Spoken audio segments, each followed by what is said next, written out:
We've all been there. The heavy silence after a sent message. The subtle check-in that goes ignored. The exhausting effort of trying to prove your worth to someone who seems to have already decided it. We call it fighting for them. We call it loyalty. But in the world of psychology, it has a different name. Intermittent reinforcement.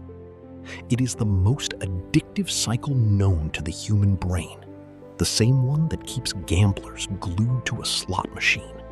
But what happens when you just stop? When the chase ends and the silence begins? It feels like losing. But beneath the surface, your brain is actually beginning a massive, high-speed renovation. Today, we're looking at the 7 profound things your brain does when you finally stop chasing people. It's time to think twice about your loyalty. The dopamine crash and recalibration, the withdrawal. First, your brain goes through a literal detox. When you chase someone, every like or text is a hit of dopamine. It's an unpredictable reward. When you stop, your brain goes into a state of dopamine withdrawal. Your ventral tegmental area screams for the high. This is why the first 48 hours feel like physical pain. But then something beautiful happens. Your receptors begin to downregulate. They stop looking for the high out there and start finding it in the quiet moments in here. The cooling of the amygdala, emotional safety. Chasing is a high-stress activity. Your amygdala, the brain's alarm system, is constantly on high alert, scanning for signs of rejection.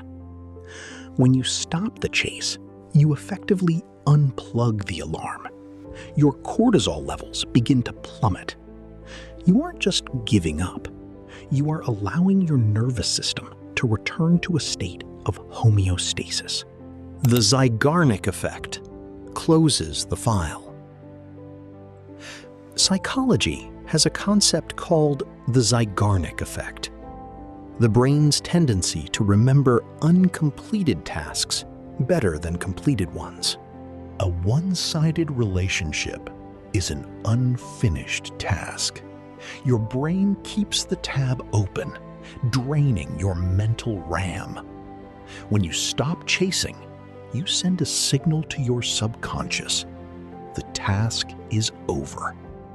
The brain finally closes the file, freeing up massive amounts of cognitive energy for your own goals. Prefrontal cortex re-engagement, the logical shift. While chasing, you are stuck in your emotional brain. You make excuses for them.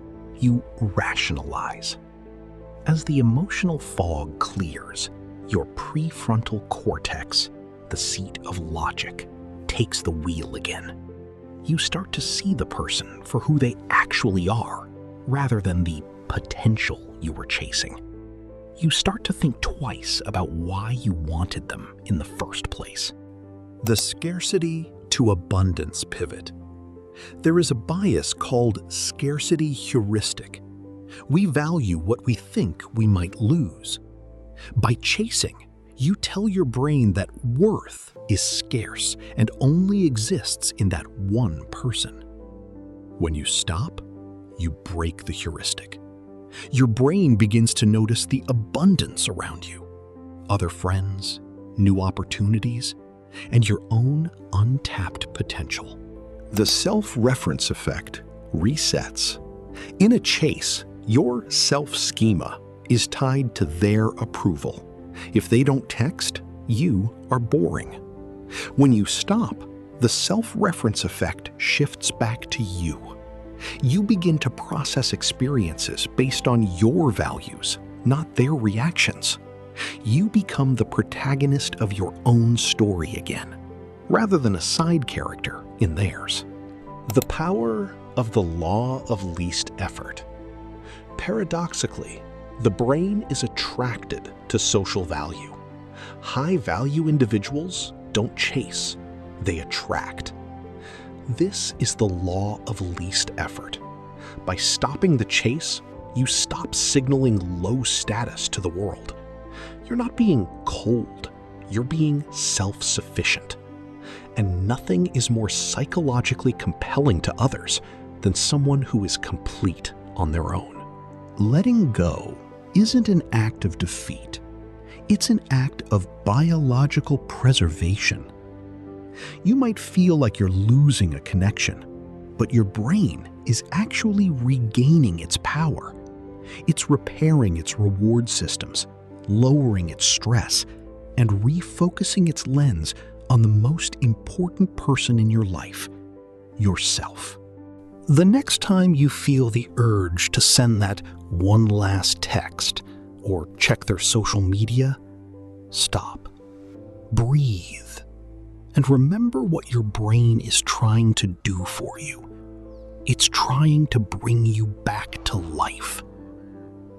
If you're ready to outsmart your own instincts, hit subscribe.